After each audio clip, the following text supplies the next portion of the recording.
A while back, I made a video of the best songwriters of all time. I received a lot of criticism for placing the Beatles at number 6 on the top 10 list, but I received even more heat for making the claim that John Lennon was a better writer than Paul McCartney. First off, let me state that I am a big fan of Paul McCartney. I think of the four Beatles, he is the best musician. He is one of the best bass players in the history of rock and roll, a strong pianist, drummer, and he plays many of the guitar solos on the Beatles' later records that people don't realize he played, like Taxman, The End, Tomorrow Never Knows, and so on. He is arguably the best singer of the bunch, and I would even say that he is a great songwriter. It's really important when analyzing Beatles songs that you learn to separate Lennon and McCartney by which songs or sections of songs they wrote, so one can understand their songwriting independent of each other. For instance, McCartney wrote Yesterday, Let It Be, Hey Jude, Eleanor Rigby, Oh Darlin', When I'm 64, Oobla-dee Oobla-da, Helter Skelter, Back in the USSR, Rocky Raccoon. And Lennon wrote Help, I'm Only Sleeping, Across the Universe, Norwegian Wood, All You Need Is Love, Come Together, I Should Have Known Better, This Boy, Nowhere Man.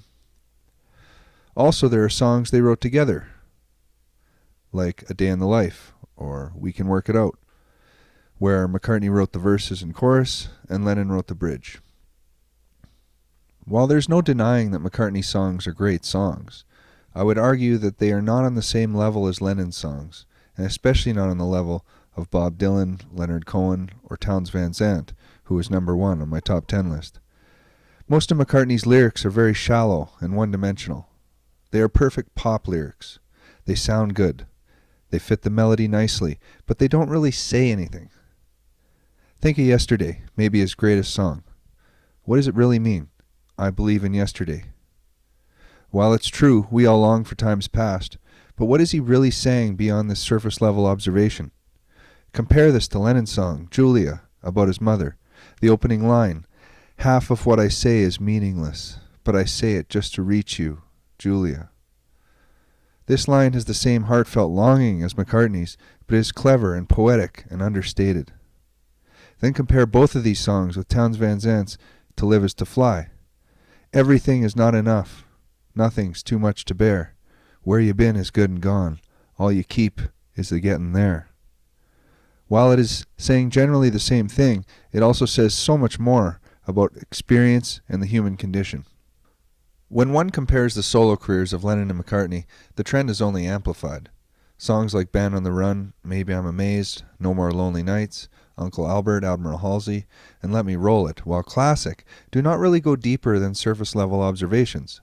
Lennon, on the other hand, continued to evolve as a writer with songs like Instant Karma, Mind Games, Jealous Guy, God, Mother, and best of all, Imagine.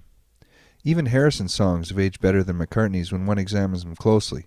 Not to mention, some of McCartney's songs are downright dreadful, like Temporary Secretary or even Oobla-dee Oobla-da. I know I'm probably going to get a lot of hate from McCartney fans, but I felt I had to respond to the criticism of the last video, especially since there are people claiming that McCartney is the greatest songwriter the universe will ever see. That is an actual comment from my last video.